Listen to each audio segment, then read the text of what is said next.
Welcome to Pre-Algebra with Miss Betsy.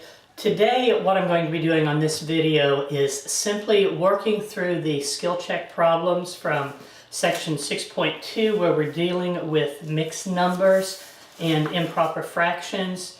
The text that I'm using is Pre-Algebra for Christian schools. It's the first edition and we're just going to do some practice right here. But let's go ahead and pray, listen to my lame joke, and watch this very brief video. Father, thank you that you love us. Thank you that I can look about me and see evidence of you at work everywhere I look.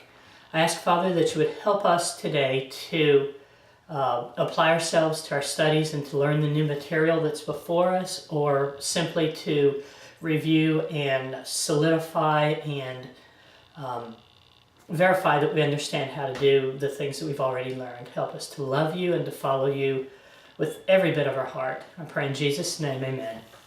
Okay, lame joke for today. Why could the chicken not find her eggs? She couldn't find them because she had mislaid them. So think about it, it'll come to you. Now, I've spent a lot of time speaking directly to my kids at our homeschool co-op saying, I don't want you taking an improper fraction and converting that into a mixed number unless it's directly relevant to the answer to a word problem like how many miles an hour did Johnny walk or did he run? And it was, you're not going to tell me he walked 8/3 of an hour, that his speed was 8/3 of an hour. You would convert that into 2 2/3 miles an hour. But the focus of this chapter, as I've told you in class, is to make sure that we understand clearly how to move back and forth between improper fractions and mixed numbers, and that we know how to keep them reduced to lowest terms. So hopefully these sections that we're working on will be a break for you. If they're not a break for you, hopefully this will give you the added practice that you need so that you have a comfort level with fractions and you're not afraid of them anymore. In truth, when clear up into adults, when people have people have had difficulty with math, or when they get this panic attack about I can't do math, and they have this math anxiety, it all goes back to working with fractions. So because for one reason or another they never really understood how to deal with those. So this is going to be a good review for you, or good first time teaching for you, and work really hard on this section and make sure that you're comfortable with fractions, because the more comfortable you are, the easier it's going to be for you to continue on down your path in math, and the less stressed you'll be, and it'll just be good the whole way around. So, skill check is on page 182 and 183. So let's see what we have before us. Wow, we have pictures for example 1 and example 2. So we have two circles, or two pieces of pie that we have divided into fourths.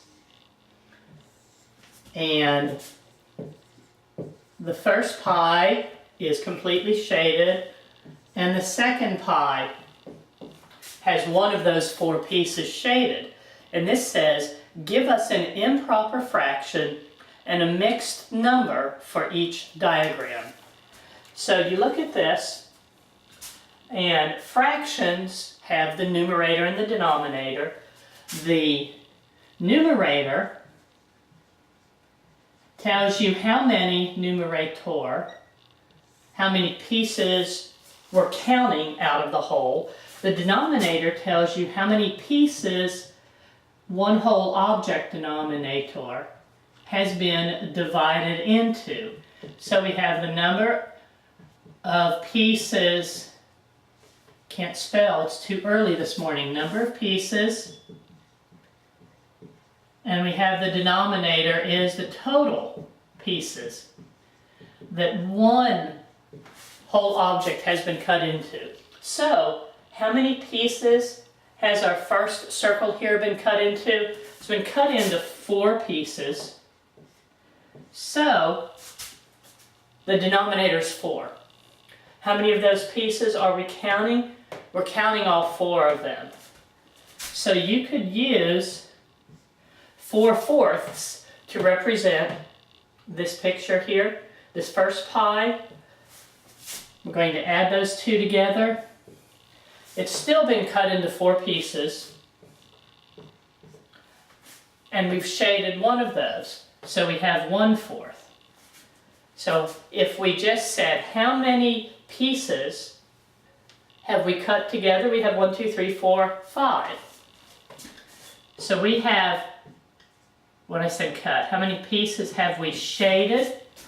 We have shaded a total of 1, 2, 3, 4, 5 pieces. But our denominator remains 4 because that denominator is based on how many pieces do we cut one simple, just one pie into. So what you do with, as you remember, with fractions is when you're adding fractions, as long as the denominator is the same, what you do is you add the numerators together. So we have 5/4. This would be 1, 2, 3, 4, 5 over 4. Then that's going to be your improper fraction. And writing that as a mixed number, you know, mixed number is part whole number and part fraction. What do we have here? We have 1 whole plus 1 piece shaded out of 4. So we have 1 and 1/4. And I would expect that little brief teaching to be way more than any of you need. But our answer here, when they say write a give us a mixed number and a fraction, an improper fraction, for this picture, all they're wanting us to do is say the mixed number is 1 1/4, 1 whole plus 1/4 of another.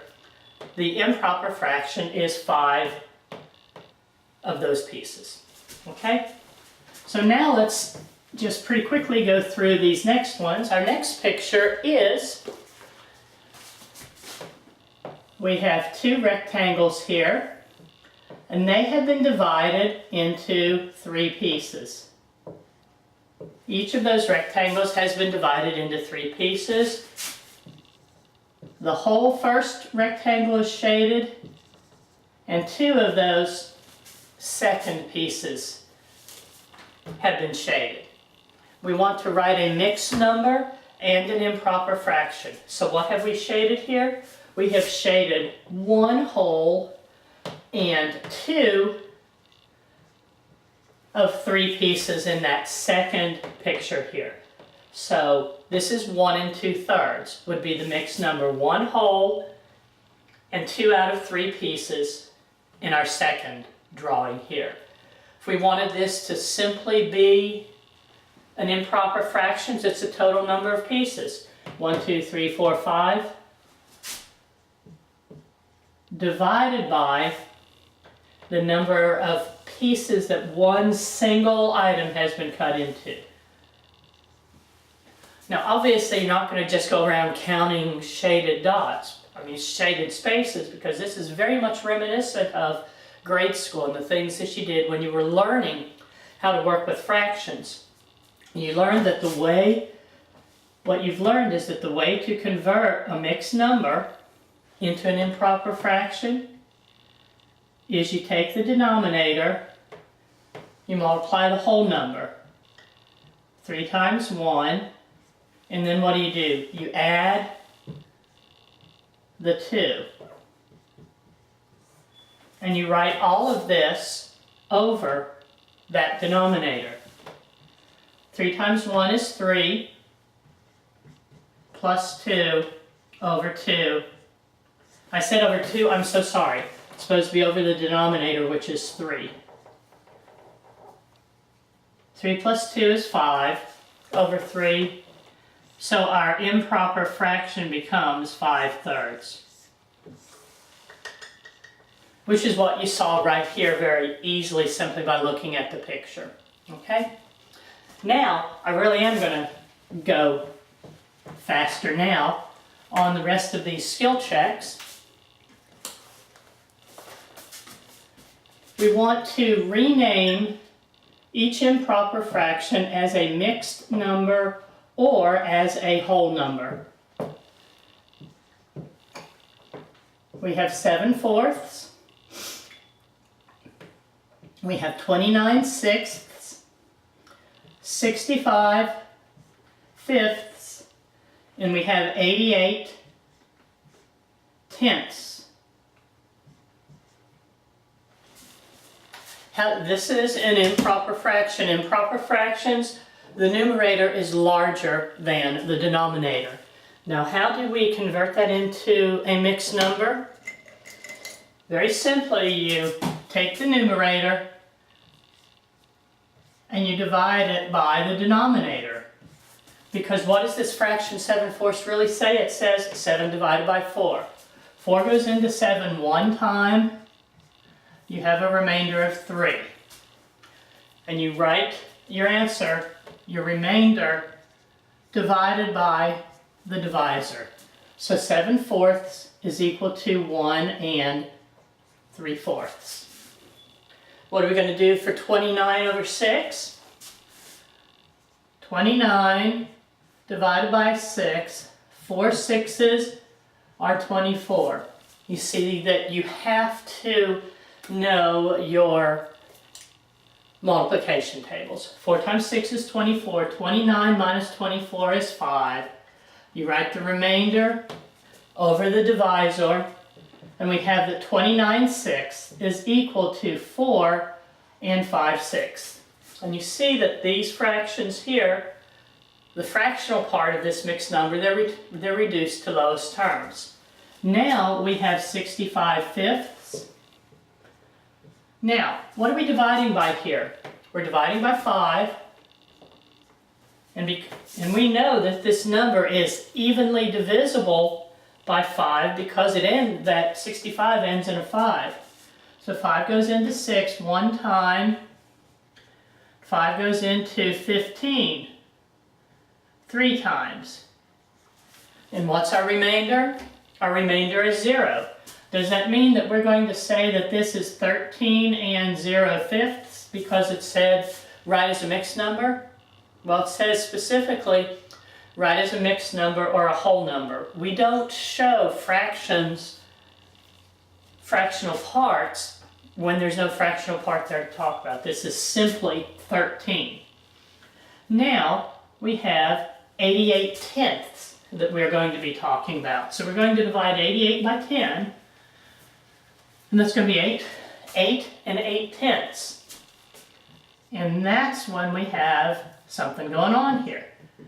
10 goes into 88, 8 times. When we subtract, we have a remainder of 8. But when we write this as a mixed number of 8 8/10, this would only be partially correct. You would only get half credit for this, because your fractions always have to be reduced to lowest terms. 8 and 10 are both even numbers, so you know both of those can be divided by 2. So there are a number of ways that you can reduce this, but we can divide the numerator and the denominator by 2. 8 divided by 2 is 4, and 10 divided by 2 is 5. So we now have the lowest terms representation of 8/10, and we can say that 8 8/10 is equal to 8 4/5. So they showed us 3 different types of problems in this grouping of our skill check, where when you convert from an improper fraction into a mixed number, it's already reduced to lowest terms in both of these here, so there's nothing else to do.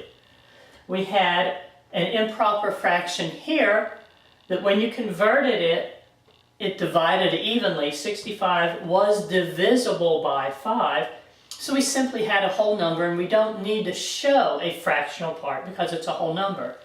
And then our final example here, when we did our initial division to change from the improper fraction to a mixed number, we had a fraction that was not reduced to lowest terms, so we had to reduce 8/10 to 4/5, and we have our final answer here. Now, let's go ahead and do these final examples from our skill check. See what we have.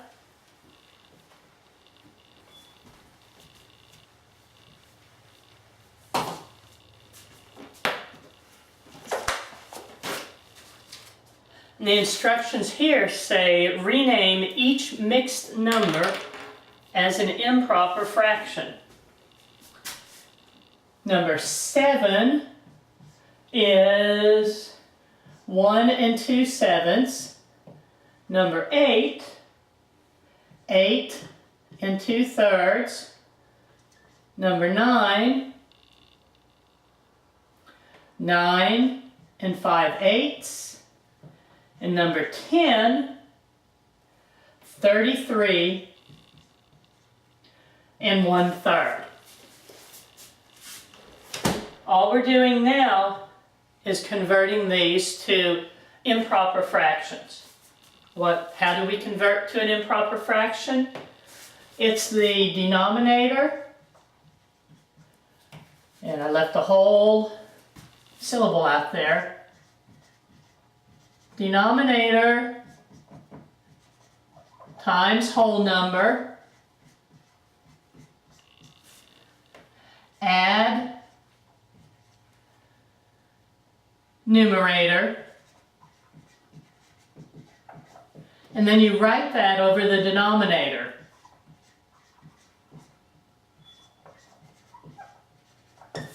Here's my shorthand here. How do we convert from a mixed number to an improper fraction?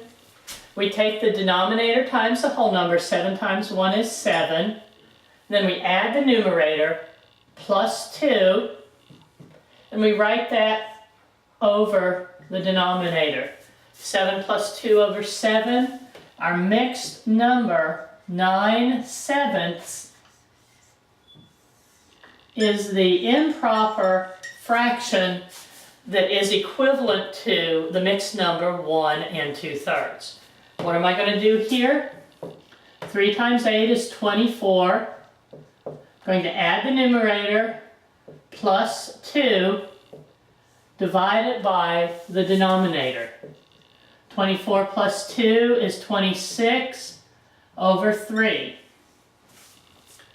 26/3 is the improper fraction for the mixed number 8 2/3. What are we going to do here with 9 5/8? 8 times 9 is 72 plus 5. Now we're going to write that over the denominator, so we have 77 over 8 is the improper fractional form of this mixed number here.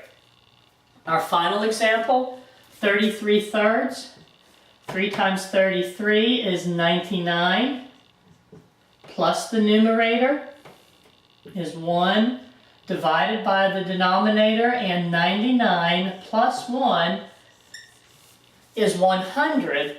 So 100/3 is the improper fraction that is equivalent to 33 1/3. That's the end of these examples. Spend your time, whatever time is necessary, to get these fractions solidified in your mind. If you need help, send me a text or ask me questions. Enjoy these this week, and I'll see you on Friday.